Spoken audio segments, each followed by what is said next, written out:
Support for WUWM podcasts comes from University School of Milwaukee, fulfilling a values-based mission of developing learners, fostering leaders, and preparing citizens for pre-kindergarten through 12th grade. More information at usm.org/mission.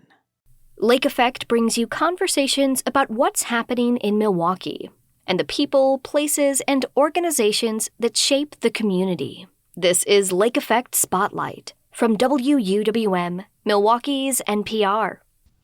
The 1980s were all about big hair, arcades, and new styles of music, including New Wave. A new documentary airing tonight at the Downer Theater looks into how first-generation Vietnamese immigrants influenced the New Wave music scene and how they staked their claim to a new country. Elizabeth Ai is the director of the feature documentary New Wave. She joins WUWM's Jimmy Gutierrez ahead of the film's premiere in Milwaukee. New Wave is a story about Vietnamese teen refugees that got here, in the late 70s, early 80s, and they were not accepted at home by their own parents who had a lot of traditional wants and desires that they projected on them. And so they didn't feel accepted at home. And when they went to school, they didn't feel like they could ever be white American and fit into that world. So New Wave was not just a sound, a music, a genre, but it was also a world that they built that rebelled against the status quo. And I think that was really my entry point into the world. And I end up in the film because I realized that this trauma from displacement wasn't exclusive to this first generation. And the narrative gets a little turned on its head later, I guess the iteration that you see now. Yeah, I would say it gets turned on its head in the best ways. I guess I just wanted to ask you, you brought up that you were witness to this and that you had kind of front row seat with this. How long did this story sit inside of you until you felt like it had to be told? And what was kind of the impetus to tell it now? I've said this so many times, but it's true. I was just pregnant with my daughter and I didn't know where to turn. Most people turn to their mom or their dad to talk about this parental journey I was embarking on. And I didn't have those two things. And so I turned to myself. And honestly, I just wanted to see a story about my people that was different from all the Vietnam War films I grew up with that made me feel so much shame. So, I was hell-bent on trying to make a story that just centered joy and celebration and this rebellion, because I was a little kid in the 80s. And I remember looking at these teenagers and, maybe even early 20-somethings. And I thought they were so cool, probably like most kids, you look at the people closest to you that are young adults or adults, and they had the hair and the makeup and the clothes, and they listened to these synthesized new wave tunes. And I just loved it so much. They were objectively cool. Your aunt and everyone that you had in this film, the hair, the style, the vibe. It's easy for a little kid to see this is clearly nothing like, the life that I'm living. And you kind of look ahead, the next generation, and there they are partying, cutting their hair and crazy, doing it at home. They're just dyeing their hair in the sink. And I just thought that was so cool. And the soundtrack. And you wouldn't, between you and me, if you asked me what's a Vietnamese refugee? I don't think anybody else listening on the other side is going to say they're like a bunch of punks. They have bleached dyed hair and their hair is, a mile high. They wear stacks of jewelry and thrifted leather jackets. That's not the first image. So I really did feel like this is an untold story. I wanted to share it and I needed my community to help me tell it. So there's a lot of a DIY nature in watching the film too. I'm sure you felt and experienced from all the archival images and the videos. I had to excavate quite a bit and start an Instagram page to curate the materials. So you brought up the kind of this crowdsourcing aspect of it because you had a ton of incredible archival film as well. I was curious kind of the participatory nature of the film. Totally. As soon as I started, I started to write things in 2018, pitch it. And then in 2019, I was in production. And then the whole world shut down in 2020. So that's when I launched the Instagram page, New Wave Documentary. Like, I guess we can't film anymore. We can't be in spaces together. So I just kind of started this thing, added a handful of friends who I thought might have photos and asked them to share. And 3 friends became 10, became 20, became 50, became 100. And honestly, we didn't really need that many. People started to just out of the woodwork say, oh, my uncle has these, and my cousin, my mom, my whatever. And then we'd start to get DM'd all these pictures, and thousands of DMs later, that's what you see in the film. And there was so many photos that I felt like this huge responsibility to, pitch a book and make a book with the things that I saw coming in our DMs and our emails. It was really cool. So I love synth. Yeah. I love that era. What about new wave music was it that the community attached itself to so hard, because it is such a perfect combination that I don't know if I would have expected it? I get asked this a lot, so it's a good question. My curiosity was piqued as well, because you think about the Vietnam War movies and the tracks that you hear, right? It's Credence, Clear Water, right? Is that the brand? Oh yeah, yeah. Like All Along the Watchtower. You hear like very specific songs and needle drops, and that's kind of the music of that era. And you're like, well, that was not what these kids were listening to. And then you think about like the Vietnamese music, the more traditional kind of operatic things that maybe would have shown up in their households because of their parents or grandparents. And then I think about them being here in America, and I think that the synth music was already popular in some ways. The Depeche Mode, the Pet Shop Boys, the Duran Durans, but somehow they threw themselves into this Euro disco, the Germans, the Austrians, the Italians, the Dutch that were listening and making this music. So I thought that was really interesting. And I did try to find Patient Zero, but nobody had a matching story. I did make note of so many of these stories, and I even went and interviewed these folks, and there was no 2 stories that matched. And I was like, I don't think this is the point of the film. I know that some people are, yes, it is the point, but for me, I think I really wanted to explore kind of more of why they needed this music, not so much how they got this music. Yeah, absolutely. I think audiences will definitely take that away, and I think there will be characters that they meet along the way that they'll attach themselves to, because I might be a Linda-holic. Thank you for introducing us to the Vietnamese Madonna. Okay, and you talked about traditional Vietnamese music at the time, but can you talk about what her impact was and her importance at the time for the Vietnamese diaspora, contrasting it to that traditional music you touched on? She was such a badass. I don't even know if I can say that on the air.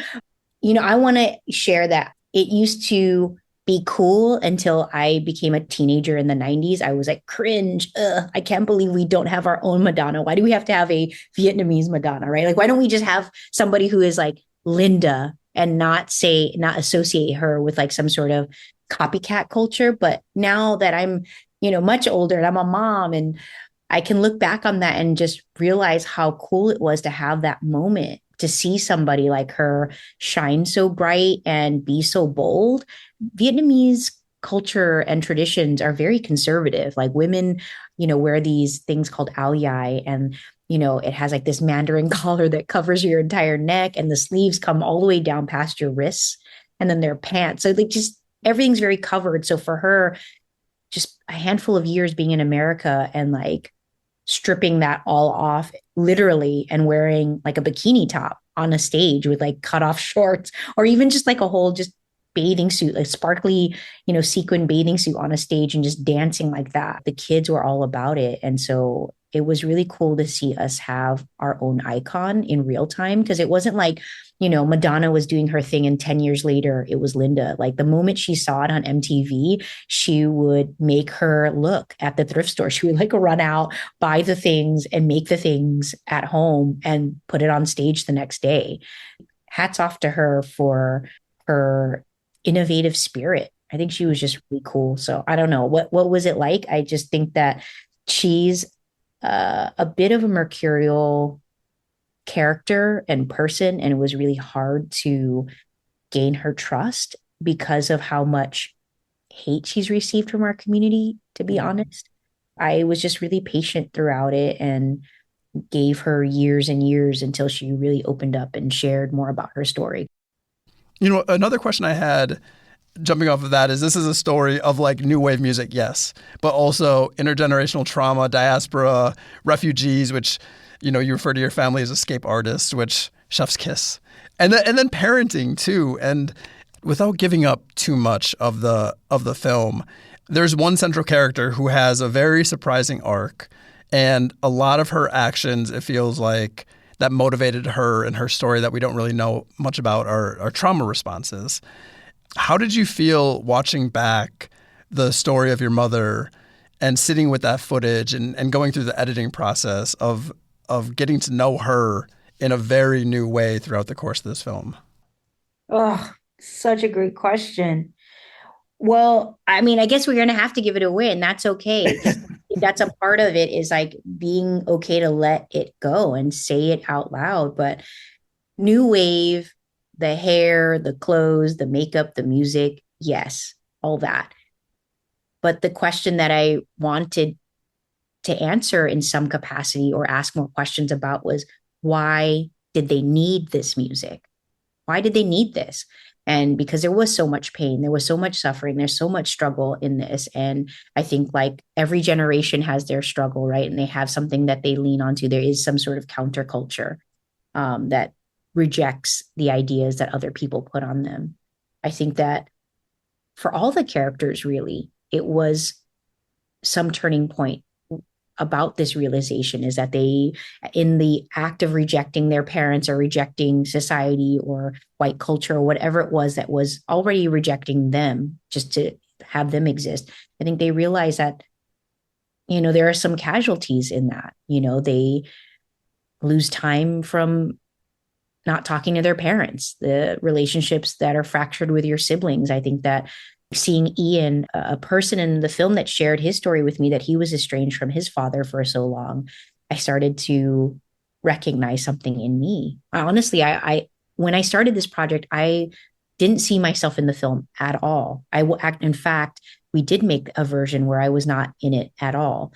I think that after sitting with the footage about Ian and his fractured family, you know, the separation from his mom for almost a decade, and his relationship with his dad, how terrible it was. It made me realize that it wasn't just the first generation, the people who lived through the war, the people who fled by boat, the people who had to rebuild their lives in this country, that somebody like me who was born in this country also is dealing with that trauma.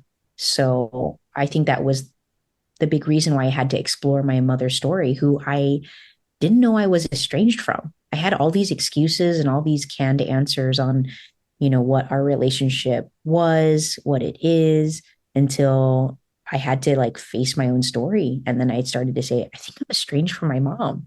Oh God. You know, but when I started to think on it, I think it was 9 years. By the time the film was finished and completed, 10 years had passed, that we finally reconnected after a decade. And, you know, time flies, as they say. You don't realize these things. You're just like, oh, I have this. Oh, you know, my mom's like a crazy auntie, and we don't talk that much. Every once in a while, I see her at a family function. But, you know, in the film, I was like, that family function was my grandfather's funeral 10 years ago. Yeah, it was a lot to unpack. As somebody who didn't understand how therapy worked, I used to treat it like a dental visit. You would go, you get your sessions, and then you're done complaining about something, crying about something that you're, you know, having a hard time with. And then making the film over the course of 6 years, I had never been more dedicated to completing something. And a big part of that was also having to look in the mirror during that process and becoming a mom, and not only, you know, the honesty that was required in making a film like this, but the honesty that I owed to my daughter. I guess where that takes me, and my kind of like final question here is, does the story end here? What comes next with New Wave? I guess what's next for me, I am, I guess, a masochist. I guess in short, I am going to be making more movies like this. I can't imagine any other story that I tell that isn't emotionally honest in this way and doesn't continue to tell stories about my communities. I think that I thought it was some sort of form of success if I didn't have to tell stories of my people because I had made it, I had transcended race. But as we know, these conversations that go on, it's really, we have to tell our stories. This is about our visibility. This is about our lives here in this country that we're fighting for right now.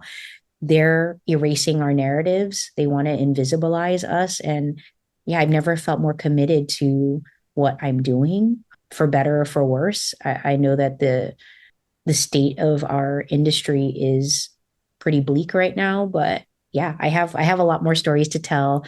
I don't know if I am going to be pitching here, but I think that in short, I really want to continue to tell stories about my people, this community, in all the different iterations and genres that I could, because it's who I am.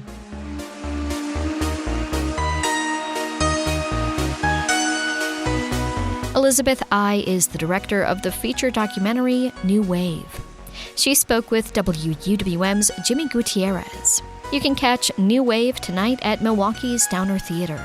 You can find more interviews like this one by visiting wuwm.com/Lake Effect. And while you're there, subscribe to the Lake Effect Spotlight podcast.